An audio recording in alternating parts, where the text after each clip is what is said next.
আচ্ছা বলছি দাদা, জিও রিচার্জ হবে? হ্যাঁ হবে। কত করে?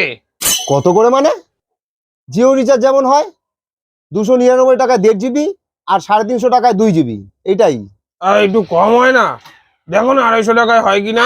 না না, 250 টাকা রিচার্জ মাসখানেক হলে উঠে গেছে। এখন 1 মাসের জন্য এই দুটো রিচার্জই আছে। দেখো না, দিয়া দাও না 250 টাকায়। বেলা তো হয়েছে, কিন্তু এখনই সব বন্ধ করে দেওয়া চলে যাবা। দিয়া দাও 250 টাকায়। কি? দিয়ে চলে যা? এটা কি সবজি বাজার নাকি? আরে দেখো না, আমি তো সেরকম ফোনও করি না, অল্প করে ফোন করুম। আর নেট সেরকম না চললেও হবে গো। একটু যদি হালকা ফালকা বাফারিং বাফারিং করে আমার কোনো অসুবিধা নাই। দিয়া দাও না। আরে তুই পাগল না রঞ্জিত মল্লিক? এখান থেকে যা তো। হবে না তো? দেখো, হ্যাঁ বললাম তো হবে না, যা। চলে গেলাম কিন্তু তাহলে আমি। যা ভাই, তোর মতো অনেক কাস্টমার আছে। পরে কিন্তু ডাকলে আর আসুন না কিন্তু। যা ভাই, যা যা। আরেকবার ভাইবা দেখতে পারো। আরে তুই যা। চলে গেলাম তাহলে। আরে ভাই মাথায় খেয়াল দিও, যা তো। গেলাম গিয়া। হ্যাঁ তুই যা রে।